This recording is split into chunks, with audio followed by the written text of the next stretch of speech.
Welcome back, and our transmission continues on the continued siege of Indian-occupied Kashmir and the people of this region by India since the 5th of August, when the Articles 370 and 35A were scrapped by the Indian draconian and fascist government led by Narendra Modi and his troika. Now, the people continue to have been in this state of no communication, no proper access to medicine, all food or other necessities of life. There are youth who are being tortured, they are being put into jails, the politicians are being put into jails or under house arrest so that they cannot talk or raise their voices for the sane people of Indian-occupied Kashmir. This insanity continues to prevail in Indian-occupied Kashmir, and Pakistan is the voice, if not the only voice, that is talking about this situation in Indian-occupied Kashmir nationally and internationally on the different fora. As we also talked earlier, the United Nations Security Council held a closed session after more than 50 years to talk about this issue. The OIC has taken out a resolution on that. The European Parliament has taken out a resolution on that. The United Nations Human Rights Council has taken out a resolution on that recently, backed by 58 countries on the Pakistani stance. A lot of wordings have emanated. The media around the world is also very efficiently talking about what is happening in Indian-occupied Kashmir now, with video footage, with pictures of the victims who have gone under severe torture, as well narrating the stories of these hapless victims, these victims who are under continuous siege by the Indian government, who do not understand that these people need to have their rights to self-determination, their right to choose who they want to be with, where they want to be, and that their rights are important, like the rights of any other Indian, like the rights of any other person in any developed nation around the world. Now, to talk and continuously talk about this, and also our Prime Minister, who's in Muzaffarabad today. There's a huge rally that's going to take place in Muzaffarabad. The Prime Minister will be talking about his solidarity with the people of Indian-occupied Kashmir, and this time a lot of people from different walks of life are also joining the Prime Minister, whether it be from the sports arena or from the film, television and media arena. A lot of journalists, a lot of film personalities, television personalities are also taking part in this procession, along with Prime Minister of Pakistan, Imran Khan. We are raising the voice for the people of Indian-occupied Kashmir. Is the world really doing enough? To talk about that and more, we've been joined by three other important guests for this hour. Let me introduce them to you one by one. On my very right is Major General Saad Khattak, your senior analyst. Major General Saab, thank you very much to have joined us. Next to him is Abdullah Hamid Gul Saab, you're a senior analyst. Gul Saab, it's a pleasure to have you. We've already talked on this issue on a very interesting program that we held some time back, so it's a pleasure to have you back again to talk on this. And last but not the least is Dr. Rizwan Nafees, you're a foreign affairs expert. Thank you very much, Dr. Saab, to have joined us as well. Let's begin with you, Major General Saad Khattak Saab. You've seen how the whole situation is evolving. You've seen the atrocities that are being committed on the people in occupied Kashmir. You've seen how the world has reacted more or less to date. You have seen the efforts made by Pakistan. Which conclusion or which direction is all this leading up to, your point of view? Bismillahirrahmanirrahim. Thank you very much for inviting me to your program. I think we are into a situation and environment which was never the same in the last 72 years of our history. Here is a situation where the Indian government, Modi, has totally changed the entire environment by abrogating 370 and 35A of their own constitution. So it is an extraordinary environment, certainly requiring extraordinary measures from the international community as well as from the government of Pakistan and everybody who are involved with this thing. I think a lot is happening. I have also, in my own lifespan, I have never seen any Pakistani government who have gone so much on the offensive vis-a-vis the Kashmir dispute and situation in Kashmir. And the way our Foreign Office and the political government has been able to project and take this issue to the international forums, which you have just mentioned in your intros, and the people have responded very well to those forums. So I think the government is on the right direction, but is this enough? I think it is not enough. We need to really be doing more, because if this was enough, the Indians would have taken steps back. They have not taken steps back. So what I would like to say is that right now, when people are talking about bringing in normalcy to the occupied Kashmir because of the siege over the last Well, you know, almost the 40 Indian government is saying, oh, the situation is quite normal in Indian occupied Kashmir. There is no issue, whether it be the Prime Minister talking to President Trump in Biarritz or at the other forum. This is what the Indian government is portraying. And a lot of people might or might not be accepting it. But the point is that not the international community, not the informed people are subscribing to this stance of the Indian government, because there are volunteers, there are human rights organizations, there are Amnesty International who are raising voices on the atrocities, as well as the prison that has been 80 million people have been imprisoned in the Indian occupied Kashmir. So I think there has to be something extraordinary done by the international community, to which our government's actions are very important. So I think All right. So a lot of more effort needs to be done by the international community that hasn't been done. Where Major Jalsa pointed out very rightly to a cage of the millions of people in Indian occupied Kashmir. Hamid Gul Saab, this is not a new issue. All right, the scrapping of the Articles 370 and 35A is something very new. The 1 million plus troops that are in Indian occupied Kashmir is something very new. It is the highest number of troops ever in any part of the world. The aggression on the people of Indian occupied Kashmir is nothing new. It has been going on since decades. Around 100,000 people have lost their lives. So many women have been widowed. Women have been raped. Pellant injuries. People have lost their sights. People have lost their will also.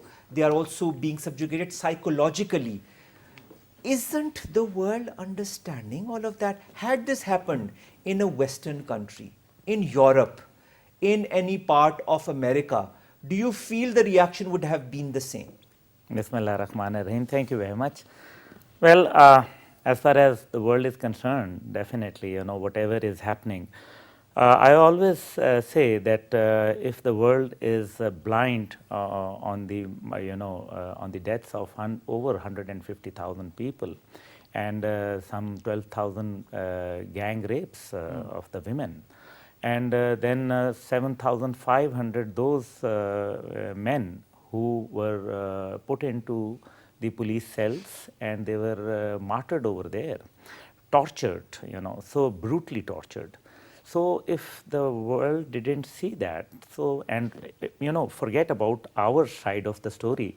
Let's take the UN, report. The resolution since 1951 and then in 57. Let's talk about the recent UN report, which says that human rights violations they have been conducted over there, and brutality. And this is the second report. This is the second report. Brutality, and the man who was in front of the media and reading the report, he started weeping while reading the report. So this was the kind of the extremism by the Indian side was this much that made him cry. So this means that the world is not blind. It is the criminal silence of the world, which is definitely, if it comes to the Muslim world, we see Eastern Timor, we see that Sudan gets divided into two, but the world keeps quiet, and they allow the Christian states to come into power. Well, it is not about Christianity or any other religion. It is about the matter of sovereignty of a nation, and that is only there are two possibilities. One is either go with India, and one is with Pakistan. So if you go with India, definitely the whole nation is. They are saying that go India, go back, and it is written on the roads now. India Army quit Kashmir, so it is, and they are being, they bury in Pakistani flags. Not a single incident has taken place where they have been buried in an Indian flag. So this shows that this is the will of the nation. So why it is ignored? Now this is something which is important. Well, I think that for the time being, whatever Mr. Trump has said about the mediation, etc., I think they are not serious to that level, because India has given them some kind of a probably indicator that they can have their bases in Ladakh or etc. area for the containment of China, because it is China who is threatening America's position. And in the garb of that animosity, India is definitely trying to level with Pakistan. But if the world cannot see that a terrorist whose name is, Commander Kulbhushan Yadav, who is now declared even by ICJ as a declared terrorist. So, if the state-sponsored terrorism is being conducted by any other country, let's say if Pakistan would have done that same in Europe or in India, Pakistan would have been put on the blacklist. But what about the FATF rules over there? Do they apply on them? No, they're definitely not. Then it is our time, sir, to ask the world, let me take the opportunity of PTV, and listen, the world, we want to ask you the same question which you asked after 9/11. Are you with us or not on Kashmir? If you are not, then we can be the strategic partners. But we cannot, strategies keep on changing. So definitely, a friend in need is a friend indeed, sir. If we continue like this, definitely Kashmiris are the one, but who are on the receiving side, they are suffering. Pellets gun, this, that, the other. In Muharram ul Haram, what they were, they started killing people over there, by killing all the media over there, by killing all the websites, etc. Is this the way? Is this the way even you deal with your own countrymen? By, now they are going for a place where, they will cancel their citizenship as well. And they will be forced to move towards Pakistan. But we will continue with the subject later on. But this situation is very, very grave. And the options after 27th UNGA session, what will be the options, we will discuss later on. All right, with that we'll also see after the 27th of September. But Dr. Rizwan, strategies, Mr. Gul talked about the strategies and the diplomatic play of sorts by India, let's put it that way, when he talked about Ladakh as well and the US interests in China and all that. This political gimmicking that is happening or diplomatic gimmicks that India is playing, also strategies that it is employing in order to either make people understand that whatever they're doing in occupied Kashmir, despite its humanitarian and other angles, is right, and B, that the world needs to look the other way, especially despite the fact that they understand it, the decision makers do not implement the right actions. How long or how far is this going to go, in your point of view, being a foreign affairs expert? Thank you, Jalsa. Bismillahir Rahmanir Rahim. Your question is valid, how far, how long this can go on. Honorable panelists already discussed several points about the various aspects of this issue. I would like to highlight the thing that international community is blind, but this will not stay blind. We have waged all the efforts to awake international community towards this very real issue. But the problem is that Pakistan is fighting this war for Kashmiris alone. We need to reinvigorate our alliances. It's very clear. International community, no matter how powerful you are, if you are into a war, you do not fight the war alone. Your allies are with you. I will draw your attention towards NATO attack in Afghanistan. They came, America was not alone. There were countries with him. Because, in this way, Pakistan has many countries who are Pakistan's friends. And they are also expressing that they are with Pakistan. But I would like to say that if they are with Pakistan, they need to take some concrete measures against India. Exactly. At least put pressure, at least talk openly about it. I mean, the only thing that we understand that comes out as statements is that Pakistan and India need to talk and resolve this issue bilaterally. But I think this has gone much beyond that, hasn't it? Absolutely. And if these countries do not do much thing, just one thing, as today I was reading the newspaper, Sardar Masood Khan, he also pointed the same thing in Brussels, that if they conditionalize that the trade with India is related with the human rights violation, if India is committing violations of human rights in Kashmir, they will stop trading with India. You will see a very stark difference in India's behavior very quickly. And as this issue of Kashmir has maligned India and exposed India, that's a better way. India was doing it for a long time, but this time whole international media, Guardian, New York Times, Washington Post, I was not reading anything about India. I was saying Indian lobby is really strong in Washington DC. But this time I'm reading much more about it. Gul Saab and Saad Khatak Saab already pointed Amnesty International. Amnesty International is a human rights organization which is always, it's non-partisan. It does not take care who even the great powers. I was watching for last couple of days. It is also highlighting the same issue on social media, even shaking people what is happening in Kashmir. And given this, if we look at even this, not politically, logically, legally, we look at this, it's a humanitarian crisis. On humanitarian crisis, it is undermining the mandate of the United Nations Security Council, United Nations Security Charter of Human Rights. What is happening? The poor people don't have access to the medication. They are confined to their homes. In this today's world, which we call a so-called modern world, you cannot enslave anyone. And I think this is a wake-up call for the European Union. Europeans, this is criminal silence, very well used word, criminal silence. Why? Because this thing has happened in the United States or in Europe. They could have come out and say, as Abdullah Gul Sahab said, are you with us or against us? Yes, we should also ask them, are you with us or against us? But that is what Gul Sahab has asked very Yeah, openly. and one more thing I would like to highlight, humanitarian issue is a single issue which United Nations authorizes that if there is a humanitarian crisis, you can go and intervene in that. And that is the mandate given. All right, that's very interesting. Major General Saab, the United Nations gives the mandate that if there is a humanitarian issue, that another party can intervene in that.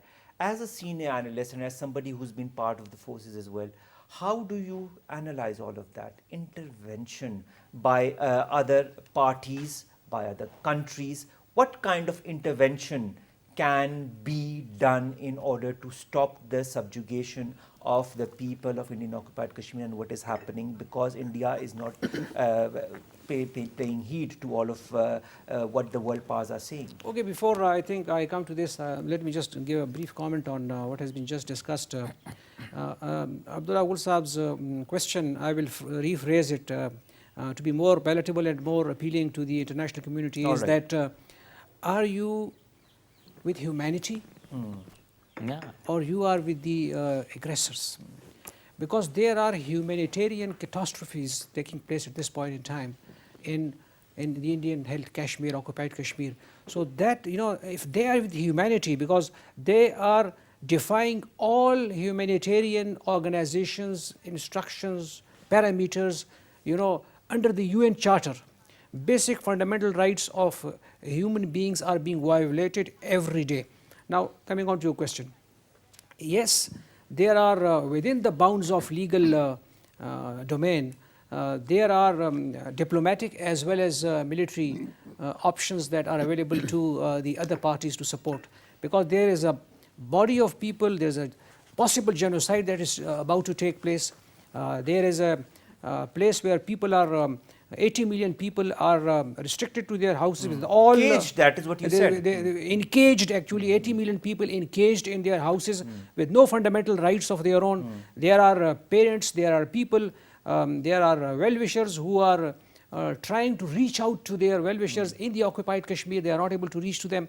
So in those circumstances, yes, there are diplomatic measures, there are diplomatic initiatives that needs to be taken. Yes, there are military actions that need to be taken that can possibly be taken within the bounds of law.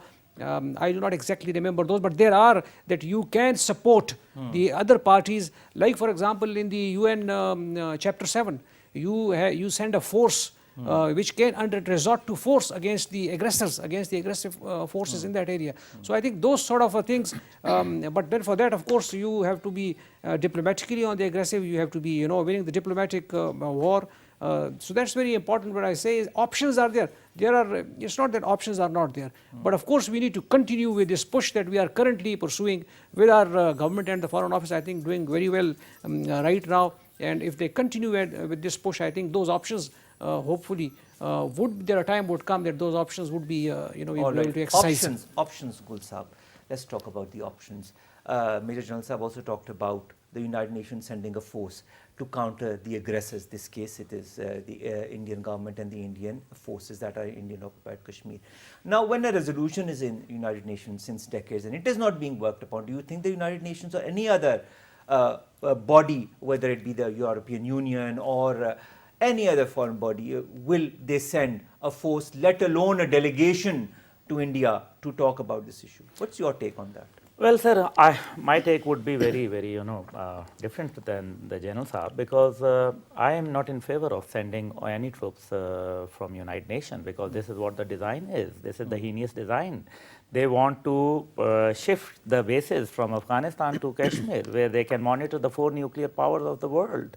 And they can sit over there and they can keep on continuing haunting China, exciting, that there is a problem over there. And then, of course, Xinjiang is a troublesome area for China. It's a sensitive area. And then ETIM is there. And all of us know very well that ETIM camps were never hit by any of the US drones in past in Afghanistan.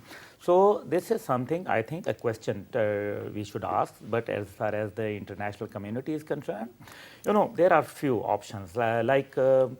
I would say that cutting off all the ties with India would definitely bring a jolt in the world's community, because then people will think that this is the seriousness of Pakistan, that now they do not have any diplomatic ties with each other. So the second person will intervene. This is one, maybe I may be wrong. Then the other is that we should not allow the Indian trade, which is going on by using Pakistani soil with Afghanistan. The 7 billion per month trade is going on, and that is Afghan transit trade. And so we should not allow them. The third is we must take a decision now that it is the 39th day. And 40th day, sir, yes, today. Today is the 40th day. So we must think about it that what about the airspace? And then, of course, the military posturing and military advancement, because if I keep, there are 2 examples. In 1987, when we moved our troops, in the deserts of Punjab, then Indians, they, actually we moved away from the war. In 2001 and 2, when the escalation took place and we were about to, eyeball to eyeball, we were there. So Americans came and they intervened and they said no war will be allowed. So, so they now the most important is that what we have to do, because it is not just a matter of Kashmir, it is the matter of Pakistan's water as well. All right, very interesting aspect, different options that Abdullah Hamid Gul Saab talked about, and also about what needs to be done, the measures that needs to be taken by Pakistan. Well, Pakistan has taken a very strong stance, not some of the measures that have been pointed out yet by Abdullah Hamid Gul Saab, but also a lot of pressure on India nationally and internationally. At this moment, our Prime Minister is in Muzaffarabad, along with a host of other personalities. Our correspondent Ali Andaz Haider is also in Muzaffarabad. Ali, could you give us some of the updates on what is happening in Muzaffarabad, because you're there since this morning? Yes, Umar, I'm present at the university ground in Muzaffarabad, the capital of Azad Jammu and Kashmir, where this mammoth gathering of people from all over Pakistan and the locals of Azad Jammu and Kashmir are present to welcome their Prime Minister Imran Khan. Prime Minister Imran Khan will be arriving at this venue shortly. At the moment, the atmosphere at the university ground in Muzaffarabad is very charged. People are waiting for Prime Minister Imran Khan at the moment. Some of the national and local leadership have already arrived at the venue, and more senior politicians and government office bearers are arriving at the venue. As far as what sort of message this gathering gives, it must be noted that this rally, this gathering is symbolically very important. Prime Minister of Pakistan Imran Khan is present in the capital of Azad Kashmir, and where he is acting as the ambassador for the people of Kashmir who are braving the Indian occupation. As we know that the situation in the last month or so has turned worse, where the people of Indian occupied Kashmir are braving the continuous curfew for 39 straight days. So Prime Minister Imran Khan has arrived today in Muzaffarabad to raise his voice with the people of Azad Jammu and Kashmir for their brothers and sisters who are living under the Indian occupation. But today, these people who have gathered at the university ground in Muzaffarabad are not merely supporters of PTI. There are supporters from all parties. People of Azad Kashmir and local leadership of Azad Jammu and Kashmir have set aside their political differences to gather and unite and raise their voice for the people of Indian occupied Kashmir. Ali, you must have talked to a lot of people there, politicians and local people and people who've gathered from all walks of life, come from all over Pakistan and also the locals of Azad Jammu and Kashmir. Now, how strong do you feel is their resolve to stand politically, diplomatically and morally with the people of Indian occupied Kashmir, and how strong is the message that they want to send to the world and to India in particular? This is very important question you have asked, Umar. We have seen in the last 70 years, the international community has ignored the plight of Kashmiris who are living under the Indian occupation. But since 5th August, due to the efforts and forceful efforts of Pakistani government, Prime Minister of Pakistan, Foreign Minister of Pakistan and ambassadors in major capitals of the world have raised this issue and sensitized the world. This has been even admitted by the Indians themselves that the world has now become sensitized to the situation in Indian occupied Kashmir. Similarly, I've never seen this sort of passion, this sort of strength among the Pakistanis raising their voice for the Kashmiris. Earlier, Pakistan has been raising this issue. Pakistan has been raising this issue for far too long. But this time, under the leadership of Prime Minister Imran Khan, there is a renewed strength in the voice being raised by Pakistanis, by Pakistani leadership, by Pakistani politicians. And this gathering here is example of that. These people that you see behind my back are not only supporters of some political parties, they are common citizens of Azad Jammu and Kashmir and Pakistan who have come a long way to attend this rally. And they are even braving this hard weather conditions in Muzaffarabad. It is quite hot and humid today in Muzaffarabad. And even then, there are thousands and thousands of people who have gathered in Muzaffarabad, and more people are on the way to attend this gathering and to show strength with the Prime Minister Imran Khan for the people of Kashmir living under Indian occupation. Thank you very much, Ali Andaz Haider. That was our correspondent, Ali Andaz Haider, reporting to us live from Muzaffarabad, telling us of the resolve, of the strength, this renewed strength in the people who have joined from all over Pakistan and also the locals of Azad Jammu and Kashmir who are talking about the situation in Indian occupied Kashmir, who stand united with the government and our Prime Minister Imran Khan, who is going to address the people of this mammoth rally that is going to happen in Muzaffarabad. Now, Gulsab, you wanted to say something else. Yes, just a quick comment. You know, legislation is very important. We have to legislate a proper clear-cut policy on Kashmir, which is, I think, required. And unfortunately, what we saw yesterday in the National Assembly, I would like to commend, condemn it from the core of my heart. This was not supposed to be done.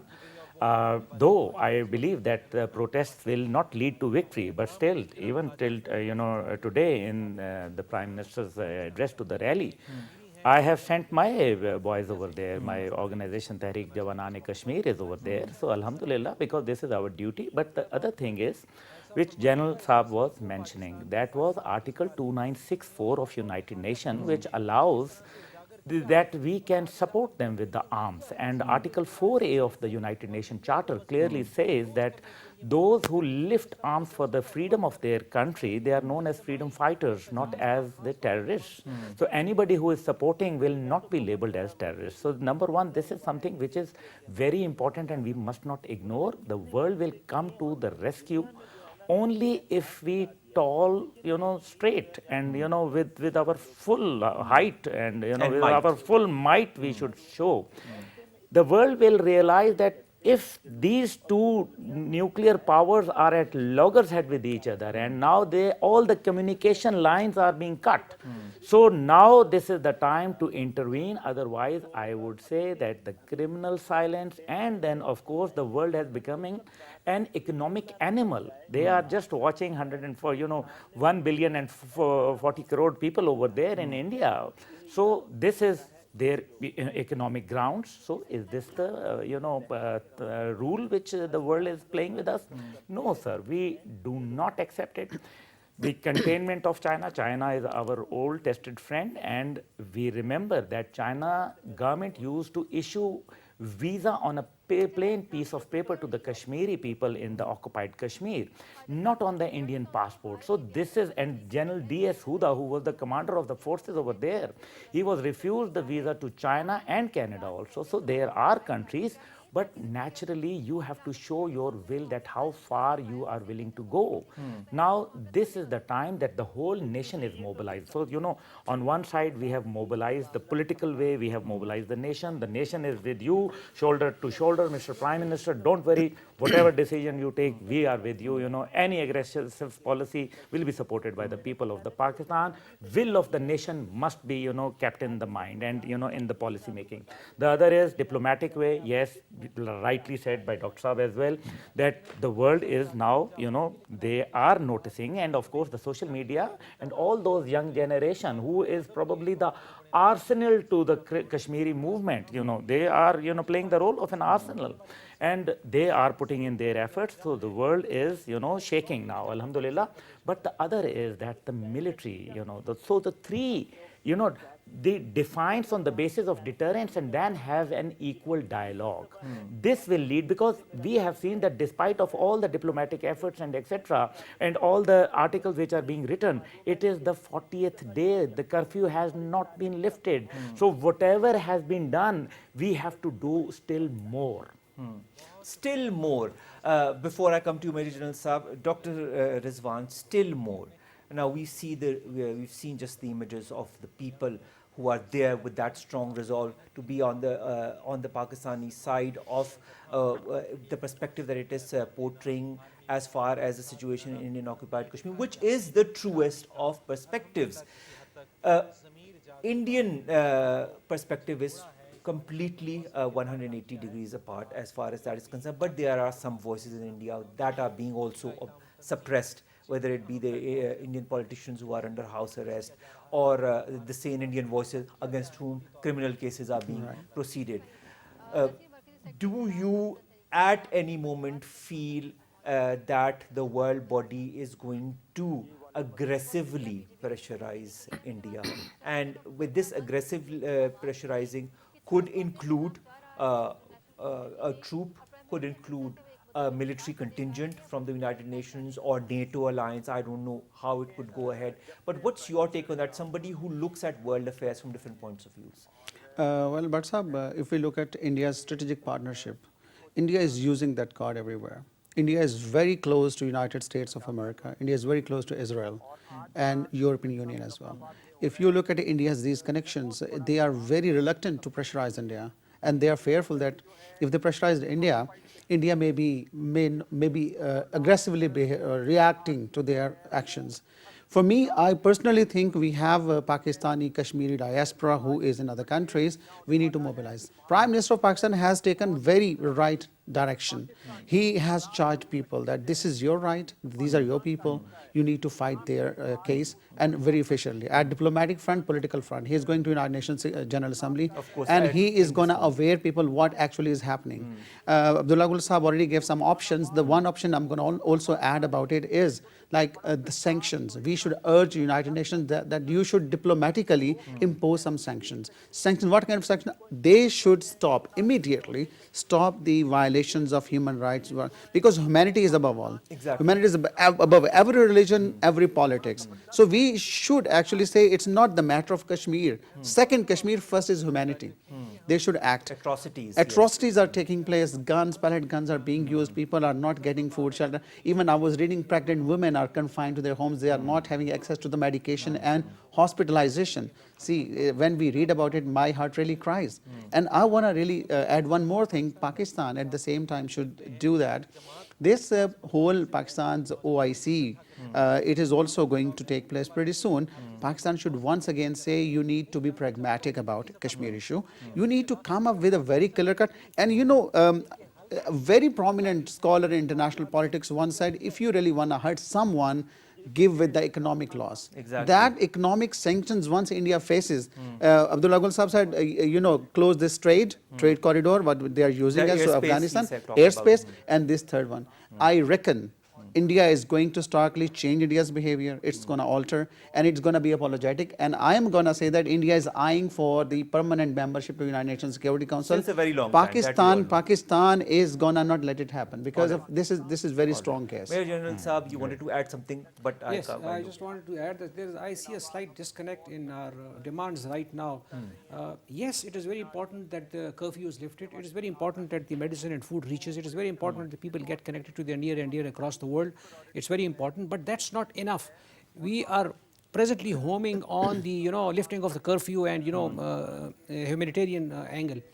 The actual thing is that we should be eyeing for, we should be struggling for, is to follow through this, because India cannot till the very India end. cannot be allowed to maintain the status quo or a fait That it accompli. wants to, in fact. That actually it wants to. So what we have to actually do is that we have to tell the international community that here is a problem that leads to such type of situations every now and then brings the two nuclear powers, eyeball to eyeball. So therefore there is a requirement to follow through and make these stakeholders sit and resolve this issue once and for all, lest it turns into a very nasty situation for the region as well as for the international community. What about the pragmatic response that they talked about, the economic clampdown on India by the different powers that be, whether it be European Union, the United States, or other countries that have invested heavily in India, and India has also invested Well, I heavily think in in them? realpolitik it's a very tall order. Only last night we were into one of the diplomatic functions, and we were talking to the diplomats of various countries.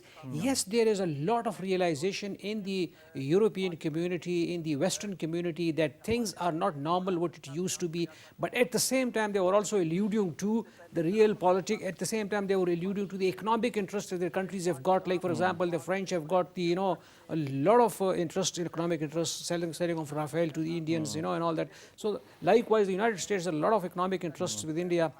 They have a lot of interest with India vis-a-vis even their geostrategic positions, vis-a-vis their containment of China. So I think it's very difficult to expect a lot from them. But I think the line that we need to pursue and force the international community is on the humanitarian lines. I think that's a very strong line in which the international communities, the Western communities people, the common people are likely to be, compelling their governments to take a course which is, morally on a higher ground, which is on the humanitarian ground. So that is what I think it is a line we need to follow. Abdullah Hamid Gul Sahab, we should pursue, as Major General Sahab says, the humanitarian angle of it all. But there are also other angles that are at stake. And of course, India, at the end of the day, wants the status quo to continue on and on and on. We've seen also in the past with other parts of the world, as in Palestine as well. The whole situation is more or less reminiscent of that. And the way after scrapping Article 370, this is what they want to make Indian occupied Kashmir, the Palestine. Because what they're going to do, and I'm sure you would agree with me, is to bring the Hindus, invest in Indian occupied Kashmir, in 2 or 3 years' time, say, okay, let's have the plebiscite now. Yeah. And so the number of Hindus will overpower the number of Muslims that actually want independence. And what will happen is that it says, look, we did the plebiscite, and this is the result of the plebiscite. So all the powers that we will say, oh yes, this is totally correct. Is Pakistan going to stand alone on this in the long run? What is your take on that? Well, what a wise question. I was about to say the same. Well, first let me tell you about the world's narrative. Rightly said by Jalsa that the international community is now concerned, although they are not taking any measures for it. Nobody has ever, called for the Indian ambassador to their foreign office to record some, that Protest. the protest against that atrocities going on over there. And nobody has written a letter to Narendra Modi. Nobody has even gone to United Nations Security Council or etc. places. So not of the international forums are being used for a protest, a proper official protest to be lodged against Indian atrocities. Well, now coming to the plebiscite. Now, sir, India has done whatever they had to, they have annexed. This is a reality. And they have abrogated their own constitution. They have abrogated even the international treaties. The two resolutions which they took themselves, Nehru went there. So they have come out of that arrangement. Now they are on their own. Actually, it's a no man's land. So you have the right, as per the United Nations laws, you have the right. Now Pakistan should do one more thing. They should ask for that, the document which was signed by the Maharaja, because whenever a document goes into United Nations, it needs a forensic test. And when the forensic will be carried out, then it will be, revealed that it was signed later, after he was, he was out of power. So that document needs to be produced, because the only authentic book on the Kashmir, a disputed legacy by Professor Alistair Lamb, has clearly said that, and India never challenged it, by the way, that book has never been challenged, that there is no such authentic document is there. So this is one. The second is, rightly, because Pakistan is still in the UN and we are following, we are bound by all those treaties. So one-sided plebiscite will take place, and demography will be changed, like you have mentioned, sir. And on the other side, Pakistan has to pull out its forces from Gilgit-Baltistan and Kashmir. If we do it, then we have the threat, because naturally the enemy is, there were 1 million armies over there. How can we just, ignore it? So Pakistan will not be able to do that. So what they will say, that on one-sided, 90% above, under the shadow of the guns, they will have the plebiscite. So what will be the result? Then they will say, okay, this part is also ours. We claim, like I said, there are two options. There is no third option in the United. So the world which looks that they are favoring for the time being. You've seen the tweets coming from the Indian side. Yes. POK. POK. Now, POK. And what about General Bipin Rawat? What he said? That, we are going for the POK. So they are, according to them, POK. It is our, I say that it is integral part of Pakistan. All Kashmir. No compromise on it. Number two. Narendra Modi.